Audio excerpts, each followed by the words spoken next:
মালদ্বীপে নাকি ইসলাম ছিল না, আগে সবাই বৌদ্ধ ধর্মের ছিল। একটা দেশ কিভাবে রাতারাতি সবাই ইসলাম কবুল করলো? আপনি বলবেন যে সাগরের ভিতরে কিভাবে ইসলাম আসলো? শ্রীলঙ্কা থেকে মালদ্বীপের দূরত্ব 400 কিলোমিটার সাগর পথে। মালদ্বীপের চতুর্দিকে কিন্তু সাগর, মাঝখানে হচ্ছে মালদ্বীপ। এই সুন্দর একটা রাষ্ট্র যেখানে মানুষ আনিমনে যায় এখন আনন্দ ফুর্তি করতে। শুধু এই মালদ্বীপে ইসলামটা কিভাবে এসেছিল? ইবনে বতুতা মালদ্বীপে নেমেই দেখেন সবাই মুসলমান। উনি কল্পনা করলেন যে একটা দেশে এত মানুষ কিভাবে মুসলমান হতে পারে, জিজ্ঞাসা করলেন এবং ইতিহাস সম্পর্কে জিজ্ঞেস করার পরে তিনি যে তথ্য জানিয়েছেন, এক সময় 1100 শতকের দিকে একটা আরব্য বণিক দল জাহাজে করে ওই সাগর পথ পাড়ি দিচ্ছিলেন। ঠিক সেই সময় জলোচ্ছ্বাস এবং ঝড়ের কবলে পড়ে জাহাজটা ডুবে যায়। এই জাহাজের মধ্যে একজন কোরআনের হাফেজ ছিলেন, তার নাম হচ্ছে আবুল বারাকাত ইউসুফ আল বারবারি আল মাগরিবি। আবুল বারাকাত ইউসুফ আল বারবারি আল মাগরিবি মরক্কোর সম্ভবত এই যুবক ছিল। তো সমস্ত মানুষ জাহাজ ডুবে মারা গেল। একটা তক্তা ভাসতে লাগলো, ওই তক্তাটার উপরে ভর করে তিনি এই মালদ্বীপের ভূখণ্ডের পাশে এসে পৌঁছালেন।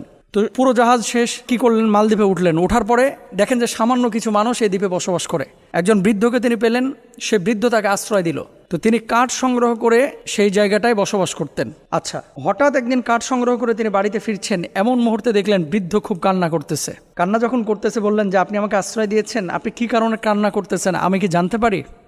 এরপরে তিনি বললেন যে আমাদের এই ভূখণ্ডটা যেহেতু সাগরের মাঝখানে, প্রতি বছর একটা নির্দিষ্ট সময় জ্যোতিষীরা গণকরা আমাদেরকে বলে যে একজন নারীকে উৎসর্গ করতে হবে সাগরে জীবন দিয়ে, তাহলে এই সাগর উত্তাল হবে না, আমাদের এই ভূখণ্ডকে ঠিক রাখবে। আপনি বলবেন এটা আবার কেমন কথা? আচ্ছা, মালদ্বীপে 1100 শতকের কথা আমি বলতেছি, কিন্তু ওমর রাদিয়াল্লাহু তাআলা আনহুর জামানায় আপনারা নিশ্চয়ই জানেন ইতিহাস। আমর ইবনুল আস রাদিয়াল্লাহু তাআলা আনহু যখন মিশরের গভর্নর, ওমর রাদিয়াল্লাহু তাআলা আনহুর জামানায় মিশরের নীল নদের পানি শুকিয়ে যাইতো প্রতি বছর। তো সেখানেও কিন্তু কুমারী নারীদেরকে উৎসর্গ করা হতো নদীর মধ্যে। এদেরকে উৎসর্গ করলে মানে মেরে ফেলা হতো, ওখানে জীবন দিতে হতো। জীবন দিলে তারপর আবার নদীর পানি ঠিক হতো। আসলে এমনি এমনি ন্যাচারালি এটা ঠিক হতো, কিন্তু মানুষের এটা ভুল ধারণা ছিল। ওমর রাদিয়াল্লাহু তাআলা আনহুর কাছে আমর ইবনুল আস যখন চিঠি লিখলেন, আমর ইবনুল আস রাদিয়াল্লাহু তাআলা আনহু চিঠি লেখার পর ওমর রাদিয়াল্লাহু তাআলা আনহু মিশরের নীল নদকে আদেশ করেছিলেন, ও নীল নদ, যদি তুমি আল্লাহর আদেশে প্রবাহিত হয়ে থাকো তাহলে আমি খলিফা ওমর আদেশ করতেছি মানুষের কল্যাণে তুমি প্রবাহিত হয়ে যাও। আর যদি তুমি নিজেই তোমার গতি, তোমার ধারাবাহিকতা, তোমার জলোচ্ছ্বাস, তোমার ঢেউ যদি নিয়ন্ত্রণ করে থাকো তাহলে তোমার ইচ্ছা তুমি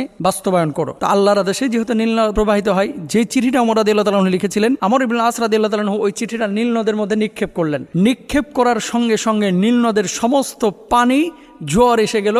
নীলনদ যেমন আগে পরিপূর্ণ পানিতে ছিল, ঠিক সেরকম পানিপূর্ণ হয়ে গেল নীলনদ। সুবহানাল্লাহ। এটা ওমর রাদিয়াল্লাহু তাআলা আনহু জামানার ঘটনা বলতেছি। তদ্রুপ ভাবে ইউসুফ বারাকাতি এই যুবক মুরব্বীকে বললেন, এই বৃদ্ধকে বললেন যে আপনার মেয়ের জন্য আপনি কাঁদতেছেন কেন? আজকে লটারিতে আমার মেয়ের নাম উঠেছে, 1 বছর পরে আমার এই মেয়েকে আজকে এই উৎসর্গ করতে হবে, রাত্রিবেলা সাগরের ধারে রেখে আসতে হবে এবং এখানে তাকে মেরে ফেলা হবে। তো যাই হোক, কে মেরে ফেলে? মূলত জিনের আসর ছিল, যেটাকে ইতিহাসবেত্তারা দৈত্যাকার